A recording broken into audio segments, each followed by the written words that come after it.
Greetings and salutations, I'm your host, Dr. Mega, back again for another awesome night of terror. Tonight we're going to talk about a beloved 1990 classic which was recently remade this year. We don't really have much for the trick-or-treat bag, but we're just going to go ahead and go on with the theatrics because I am pressed for time, sadly, because I have to work in the lab tonight. Tonight's feature presentation is the 1990 The Witches, featuring Angelica Houston and Rowan Atkinson, aka Mr. Bean. Awesome film made by the Jim Henson production and also produced by one company that actually kind of messed up on this one. Here's why. The truth is, this movie was actually made in 1989. It was finished in 1989, but it was put on a shelf until 1990, a whole year, because the publishing company kind of flopped. So Warner Brothers Pictures actually picked this one up and decided to publish it in London in May 25th, 1990. However, when it came to America, apparently the test screening happened in Florida, and it actually didn't get pushed back until August of 1990, so about 3 months later, sadly. But what we have here is a beautiful children's book by Roald Dahl, who's famous for James and the Giant Peach, Charlie and the Chocolate Factory, and many, many more. Oh, don't forget Matilda. Now, the premise of this one is awesome. Basically, the grandmother and a grandson are living together, and the grandmother realizes that something's horribly wrong, and the thing is, the movie starts out on a tragic note.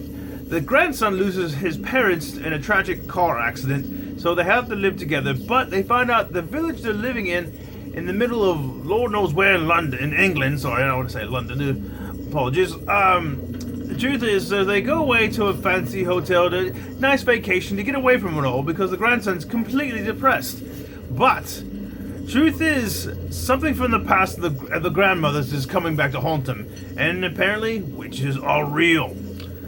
So in this universe, it's interesting how they portray the witches. They're just downright creepy, scary, and just terrifying. And it's kind of interesting how Roald Dahl usually gives a full description of what they're supposed to be like. And I gotta admit, this classic is awesome. The puppetry and the animatronics they use for the characters is really awesome, and you'll see later on. As in the hotel, the son named Luke, he meets a boy named Bruno. And Bruno and him are just, they're okay friends, but it's about like the chemistry between the two actors is not really all there. But it's quite hilarious just watching him. But Bruno's a very loud, obnoxious, chubby kid who just likes balls of chocolate and snacks and treats and stuff like that. The grandmother, on the other hand, she knows about the past and what happened, because she lost her sister, apparently, to one of these witches many years ago, when she was just a girl. Now, on the premise of what is going down is interesting because Angelica Houston, this is her first role that we've known her for, and it's funny because thanks to this movie, that's why she became Morticia Addams in the 91 film, The Addams Family. The makeup and effects for the witches is just wow. I mean, to me, it's really awesome. The remake did come out on the 22nd of this week, and I saw it finally just last night, and I gotta say, I wasn't too pleased with it because nowadays you got CG animation all through the wazoo in all these films. Sometimes it looks amazing, sometimes it looks accurate, and then you get to Protect, it looks really, really bad. And this is one of those remakes that deserves one of those, I don't know. I'm jaded because this is one of my favorites when I was a kiddo, and I'll gotta admit that, it's really hard to outdo the original, but there was still some parts I liked and some I didn't like. I mean, you have to see it for yourself. But many people keep asking me this week, what is The Witches? What are The Witches? Not many people know about this movie. Not many people know about it, but if you do, more power to you, just like me, it's more power to me. Because this movie is so awesome. And dedication too, because Jim Henson actually worked on this movie in England while flying back to California to film the rest of Ninja Turtles 1990, going back and forth even before the day he died. I mean, that is dedication right there, kiddies, alright? You just can't get that in this day and age. I mean, that is one hard-working man, he was. It was a real tragedy to lose him as well. But The Witches is just awesome, and honestly, I gotta recommend it to anybody who's out there watching this one. Because, and the funny thing is, I love how Mr. Bean or Rowan Atkinson's in this in the original as well. That's what my favorite part is, because I love Mr. Bean. And and he just hams it up so good, and it feels like he's trying to release his inner Blackadder days, but he's trying to be serious because he's a hotel manager, but he has a corny side as well, and he's just it's just great. He always gives it all he got, you know what I mean? But my goodness, I just realized it's Saturday. You kiddies need a cartoon, don't you? Well, don't worry, your old pal Dr. Meg has got you covered. That in the Handbasket is pretty much The Witches from 1990. The remake just came out. I think it's available on HBO Max, I believe.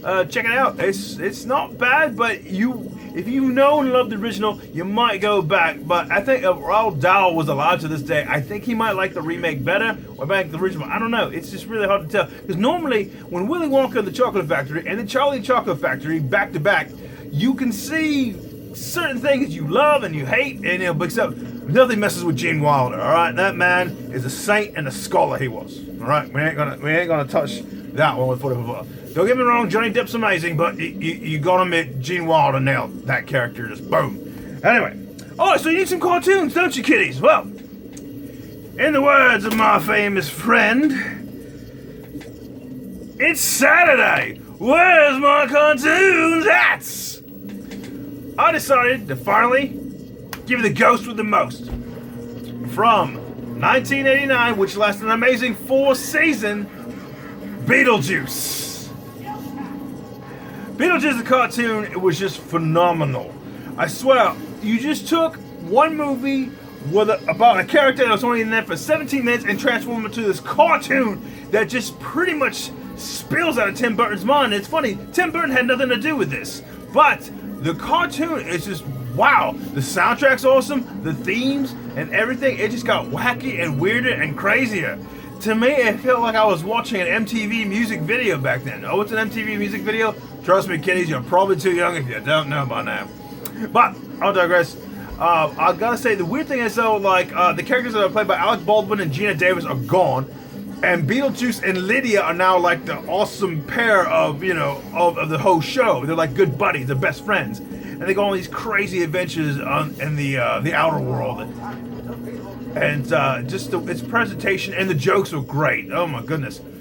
It was a real funny cartoon, and I also, the one factoid I didn't know about, I was really impressed. The voice of Lydia Dietz is actually Miss Allison Court. Allison Court is a very famous voice actor in many video games. Her most famous role is the original voice of Claire Redfield in Resident Evil 2. So this is probably one of her early productions. I actually remember her when she was in My Pet Monster, the actual live-action movie. It was her very first acting role. She was about approximately 8 or 9 years old when she did the production. And I gotta say, the guy they hired to play Beetlejuice's voice is just hilarious. But, I gotta admit, yeah, this is one of those cartoons you just can't hold back. You gotta see it to believe it. Even the rhymes are awesome.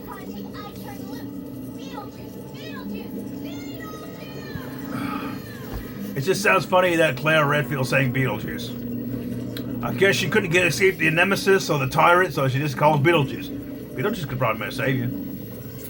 But in the other world, or our world they call it, it's just, I think in another realm, it does a great job of recapturing the imagery of like Beetlejuice itself. And I gotta admit, for a cartoon that's just going on a whim, astounding. I just can't believe it. I'm really happy that how much it was a huge hit. The only thing I was really shocked though, when they had released the toys for the actual TV series, they were actually loosely based on the movie more so than the cartoon. If they had cartoon ones, that would be awesome. But there actually was, Burger King had these awesome kids meal toys of the Beetlejuice cartoon, which were really awesome and very detailed. I think I still have one, I just can't remember what I bloody did with it. But anyway, I am Dr. Mega, and I want you to do me one favor, and one favor only, and I'll thank you again for tuning in. To be perfectly honest, my last video was completely destroyed, so I'm going to call this one a 10.5, because somebody out there in YouTube world does not like the fact that you got to use a certain other company's name. And I'm not going to say it, because I'm not allowed to. But, so I figured since Instagram got to see it, Instagram gets a bonus episode as well. But YouTube, you still get number 10. Anyway, I digress. Do me a favor, one favor only. Stay spooky, my friends.